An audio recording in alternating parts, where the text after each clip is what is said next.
Welcome to part 14 of Wind Waker. Now, usually after we steal bombs from the pirates, we would hop into our boat, set a course south for Outset Island, and get the pearl so we can continue on with the game. I'm not going to do that just yet. No.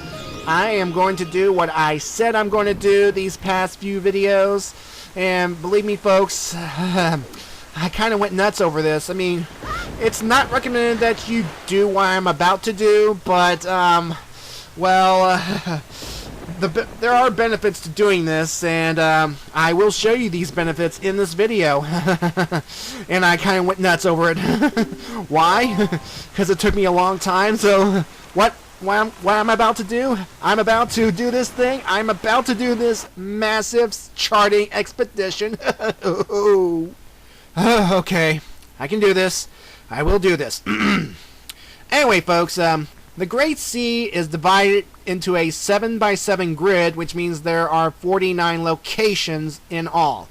And usually a quadrant of the Great Sea is occupied by one island, and usually some other extra goodies like submarines and whatnot.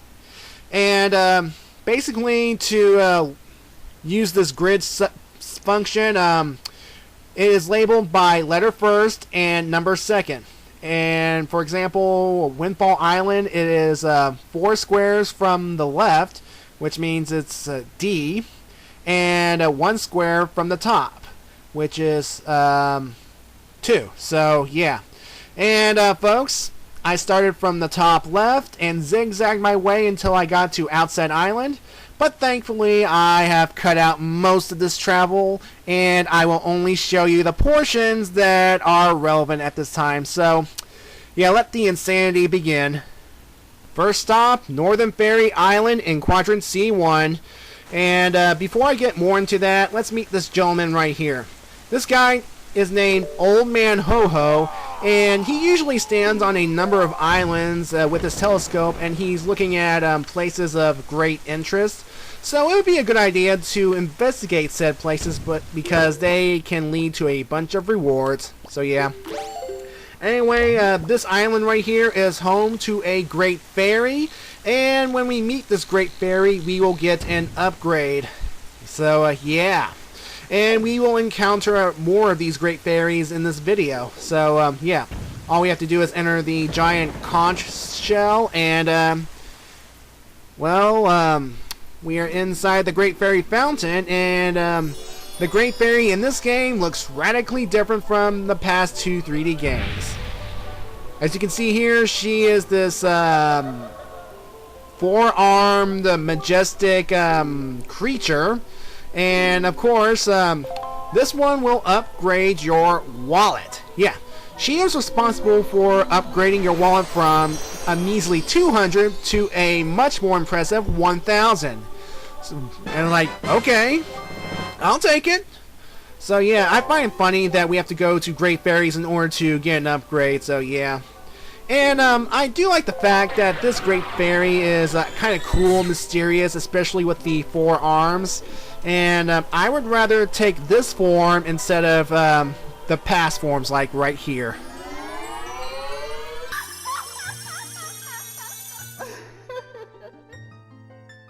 Oh, bad memories. Anyway, here outside there will be a wiggling postal box, and when we get the letter, it will be pretty much an advertisement saying that a shop has opened at a certain location, which sells certain rare items such as an empty bottle, a heart piece, and a treasure chart. And I will actually show off this shop later on in this video. So yeah. Now, the only thing remaining on Northern Fairy Island is a blue choo-choo. If you decide to do that whole blue choo-choo side quest to get enough blue chew jelly to give to Doc Bandom so we can get some blue potions. And that's a mouthful. Anyway, if you want to go ahead and do it, here's what you have to do. First, we have to find the blue choo-choo and kill it. But you gotta be careful, though, because the blue choo-choo emits electricity, which means we cannot directly attack it. Like so. So, just whip out the boomerang, stun it, then kill it. and collect its Chew Jelly. And here's the thing, once we kill this Choo-Choo, when it respawns, we will not get another thing of Chew Jelly. So, yeah. To prevent cheating in any way, shape, or form by the developer. So, yeah. Last but not least in this quadrant is a submarine, and inside there will be a squad of moblins and some swinging ropes. Now, I tried to play it safe to try and get the moblins out of the way. I probably should have used bombs in retrospect, but I was acting a little daring at the time because I had 2 bottle fairies, so I can risk being a little more adventurous. So yeah, this battle takes a while, so I'm going to speed things along. Okay, folks? So enjoy.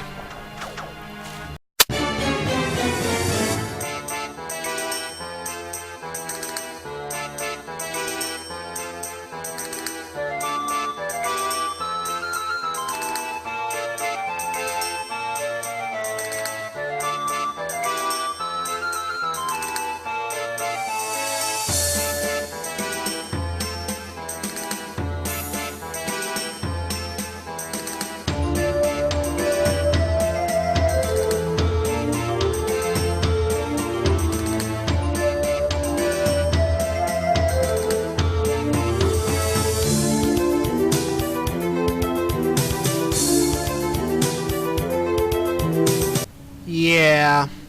Anyway, as I swing from rope to rope to get the treasure chart in the next room, I will go ahead and explain what the fisherman says in this quadrant. The little shopmaster on Windfall Island apparently got his hands on a truly amazing treasure.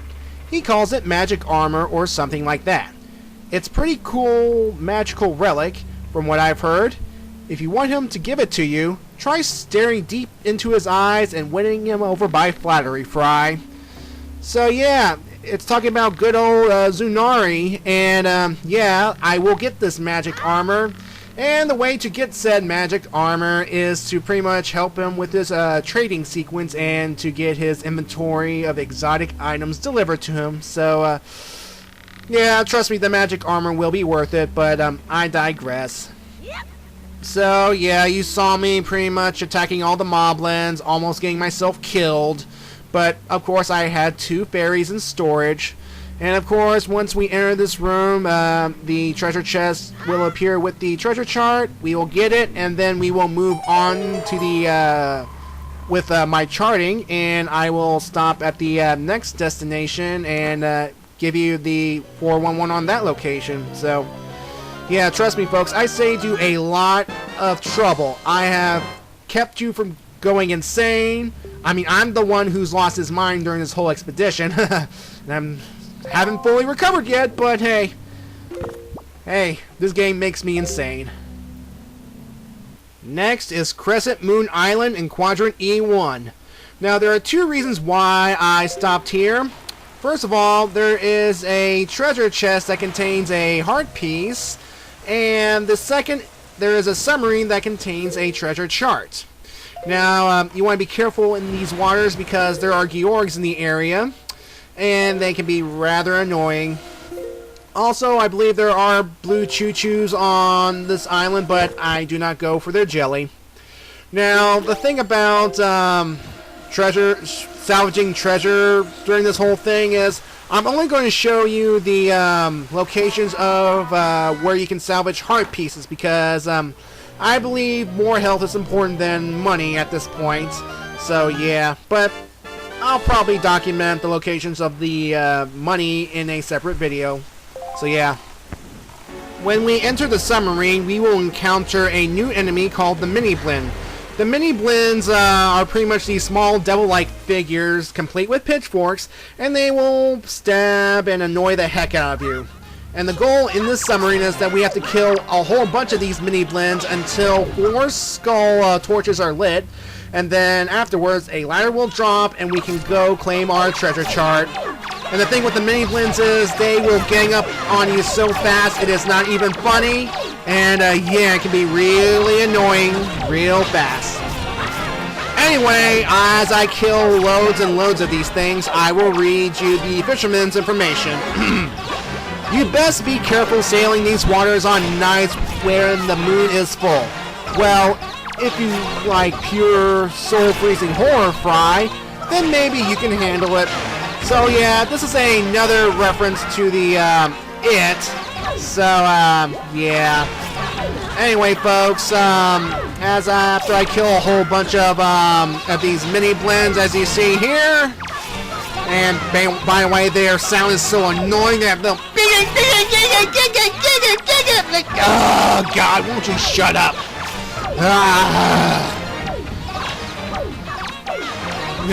Come on.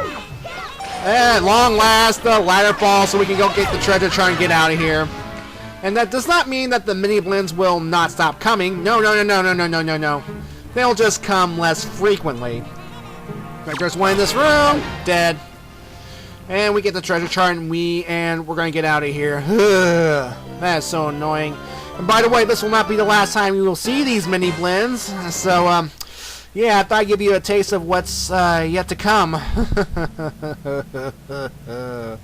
But don't worry, I still have 2 bottle fairies. I won't die. I will not die. Oh, and there are hearts in these little orb thingies that enemies drop sometimes. So, yeah.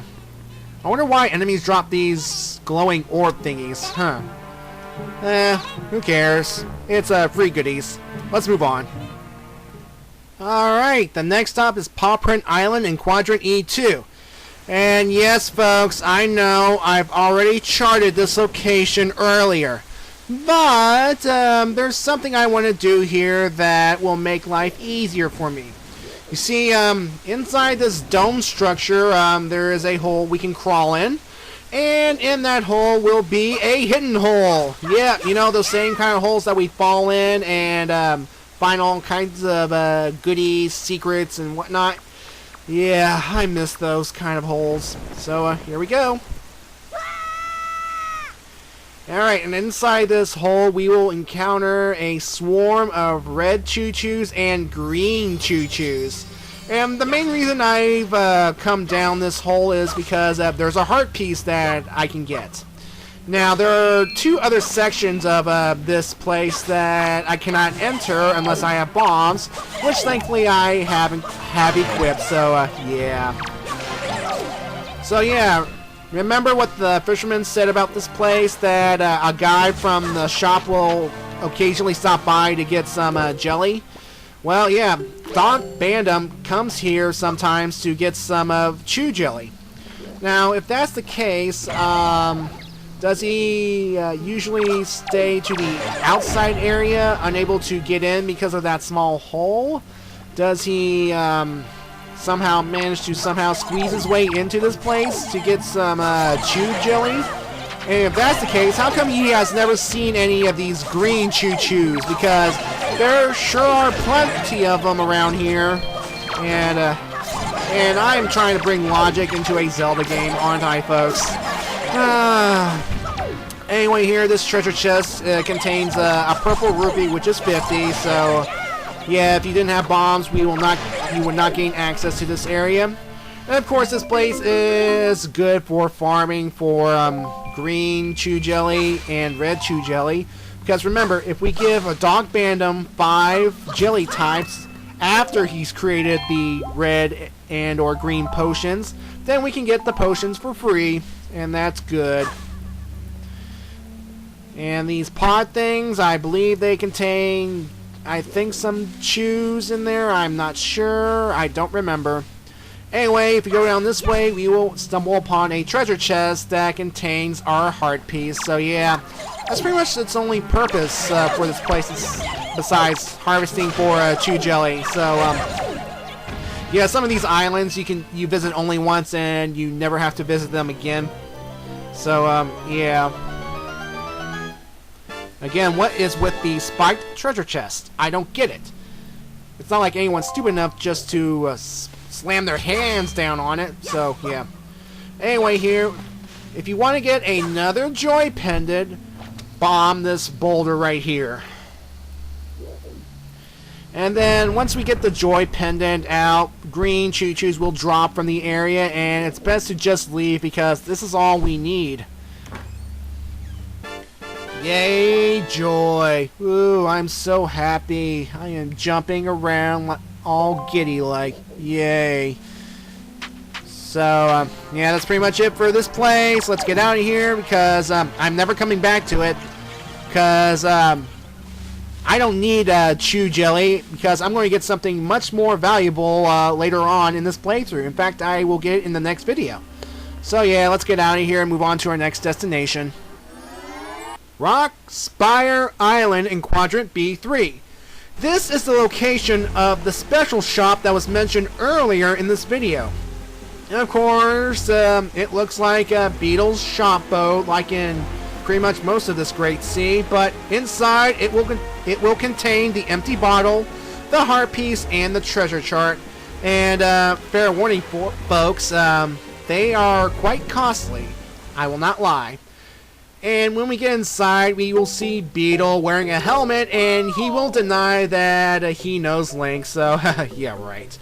Anyway, folks, the empty bottle costs 500 rupees, the heart piece costs 950 rupees, and the treasure chart costs 900 rupees, so yeah, it's going to be a bit pricey.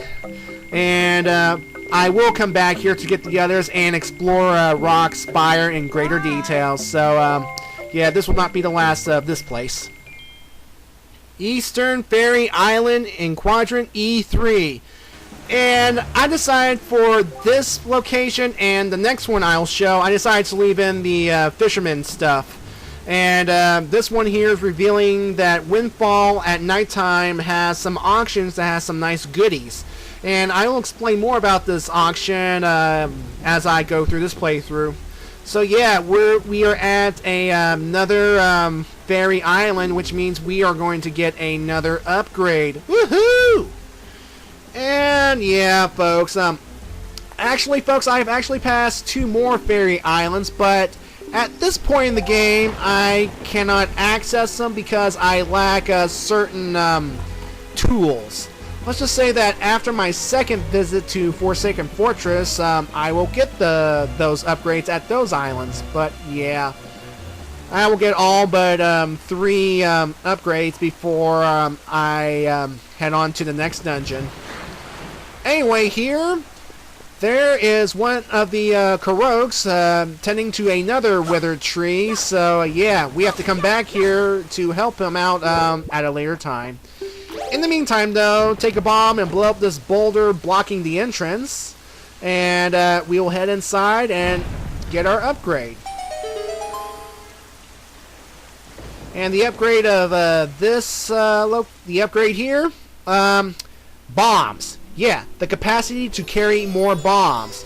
We will go from our current capacity of 30 to a new capacity of 60. So yeah, the Great Fairies in this game really just give you bigger bags to carry things. They don't give you special spells. They do not... Well, that's a lie. One will give you the ability to... well, one will increase your magic meter, as I will show you in another video. But yeah, it's weird how we have to go to Great Fairies to get bigger bags. I mean, usually we talk to Gorons or visit shops, but... whatever. Yeah, of course. It turns into a fairy fountain, so yeah, I decided to go ahead and scoop up a fairy with my brand new empty bottle I got at Beetle's Special Shop. So yay, I'm so happy. I will not die because of these stupid monsters that I have encountered throughout this massive charting expedition. And I took breaks, folks. I actually took breaks in this expedition when I landed on land, and I still went nuts. I still went completely and utterly insane. Southern Fairy Island, Quadrant D6. Now, the fisherman here will tell you that on Link's home island there are black soil areas that we can dig for treasure. And I don't understand why he's telling me this here instead of in the Outset Island quadrant. But whatever. Anyway, we're going to get yet another upgrade. In fact, we are going to get an upgrade to the bombs, so that we can approach our maximum capacity of 99 bombs. Isn't that swell? I'm going to have 99 bombs when I enter the next dungeon. There's also a blue choo-choo in the area, and I went ahead and killed it and collected its chew jelly because, well, it was in my way. And I'm not getting all the blue chew jelly because there's something better that can heal you. And there's also an easier way to get the blue potions in this game, so yeah. And here's my progress so far, folks. You can see that I've charted most of the section, except for this one area in Quadrant E4, but there's a reason that it's blank. So yeah. And there's the blue choo-choo I mentioned. And once it's dead, if you want to, collect its jelly. So yeah. Anyway, what you want to do here is bomb the boards blocking this entrance, and we will go down and get an upgrade. You know, it's funny that the two upgrades that for my bombs, the entrances to these fairy fountains are blocked with bombable things. Like one is a boulder and the other is a board. So yeah. Anyway, folks, if you were wondering what those red spots were on my sea chart, those are areas that I have salvaged treasure for using those treasure charts that I've gathered throughout the Great Sea. So, yeah, anytime there's a red dot on a certain quadrant, that means I've gotten the treasure. And it also means that on the side of the sea chart, there's this little indicator saying that I got either a rupee or a heart piece. And some areas I've gotten other treasure charts, you know, specialized treasure charts and all that stuff. So yeah, and as you saw, I am almost done with my major charting expedition. There's one more place I want to show you before I reach Outset. Diamond's Deep, or Step Island, Quadrant A6. The only reason I'm here is to fish out another heart piece from the sea. Now I'll go ahead and read you the fisherman information while I do so. If you use the treasure that's hidden on that island there, the thing that vanishes as soon as you get near it, it won't vanish anymore. You know, it! I'm talking about it! That thing that appears on nights when a wee bit of the night, the right half of the moon is missing. Don't you know what I'm talking about? It! Yeah, another reason to be it, and folks, if you played this game before, we all know what that it is, so yeah. Yeah, throughout this whole thing, I've only fished out 2 heart pieces, including this one. So, the rest I've salvaged were silver rupees and all that. So yeah, folks, this is the last place I want to show you before I reach my final destination of this video. That's right, folks.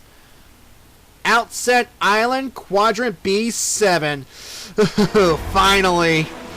Folks, I had to cut down hours of footage just so that I could bring you a more entertaining and quick package because if you see me chart the entire Great Sea, you would lose your minds like I have. And, well, only I should have to suffer this insanity. Trust me, I am doing this for you, folks. I have spared you the pain.